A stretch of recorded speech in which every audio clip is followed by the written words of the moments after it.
नेपाल से। महाराज जी, आपके चरणों में कोटि कोटि प्रणाम। महाराज जी, इस मन को कैसे एकचित होकर भगवान की ओर लगाए और गर्भवती स्त्री को क्या करना चाहिए कि उसकी संतान जो आने वाली है वह भगवत मार्ग की ओर चल पाए।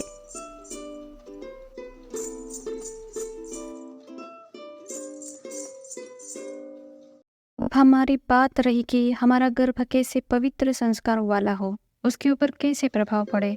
तो जैसे हमने प्रहलाद जी के जीवन चरित्र को जब सुना और पढ़ा तो ये प्राप्त हुआ कि गर्भ में ही प्रहलाद जी थे। तब से कयातु जी को नारद जी अपने आश्रम में ले गए और वहाँ रोज भागवत चर्चा सुनाते। अब पवित्र आश्रम में रहती पवित्र भाव से, तो वह सारी पवित्रता और गर्भस्थ बालक के ऊपर प्रभाव पड़ा उसका, और गर्भ से ही वह महान भागवत के रूप में प्रकट हुए। अब दूसरी बात, गर्भ में ही अर्जुन जी ने जब अभिमन्यु जी को चक्रव्यूह तोड़ने की सुना तो वो अभिमन्यु की माँ को रहे थे, लेकिन गर्भस्थ शिशु के ऊपर प्रभाव पड़ रहा था।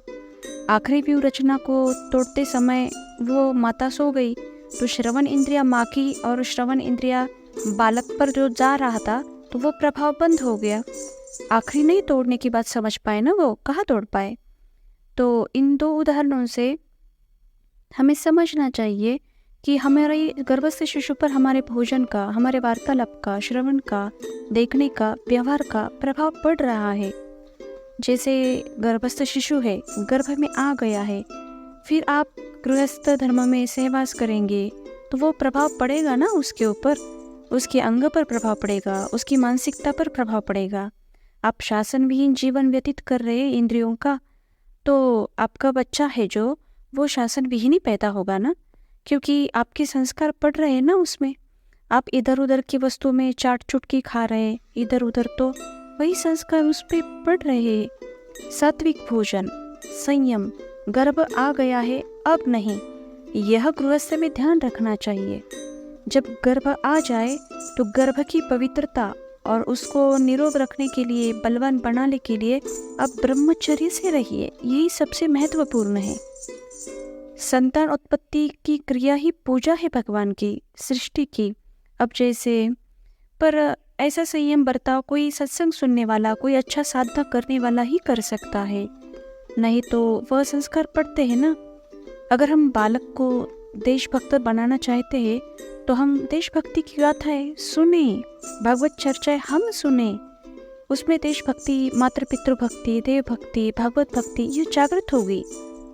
अगर हम ही फिल्म देखेंगे, उसका चिंतन करेंगे, गंदे खान पान करेंगे, गंदे आचरण करेंगे, तो छोटे छोटे बच्चों में गंदे संस्कार देखे जा रहे हैं ना अभी। क्यों? क्योंकि तुमने संयम नहीं धारण किया था, तो जो संस्कार तुमने डाले वही संस्कार बाहर प्रकट होकर के वो आए ना उनमें। अगर हम गर्भस्थ शिशु को महान बनाना चाहते हैं तो तुरंत संयम, जिस दिन पता चले गर्भधारणा हो गया अब सहवास नहीं, संयम में आप रहिए, खान पान का संयम कीजिए। अगर भक्त और प्रवीण बनाना चाहते हैं तो आप शास्त्र गान कीजिए और सुने, ऐसा ना संयोग हो तो स्वयं गान कीजिए और सुने। पवित्र व्यवहार करें, ऐसे लोगों से ना मिले जो गंदे भाव वाले हो, क्योंकि अब एक भूमिका तैयार हो रही है ना बालक की। हाँ, तो अब हम जैसे आचरण करेंगे ना वैसे ही संस्कार पड़ेंगे उस पे। तो मन को लगाना और गर्भस्थ शिशु को प्रवीण बना दो। किसका प्रश्न था ये?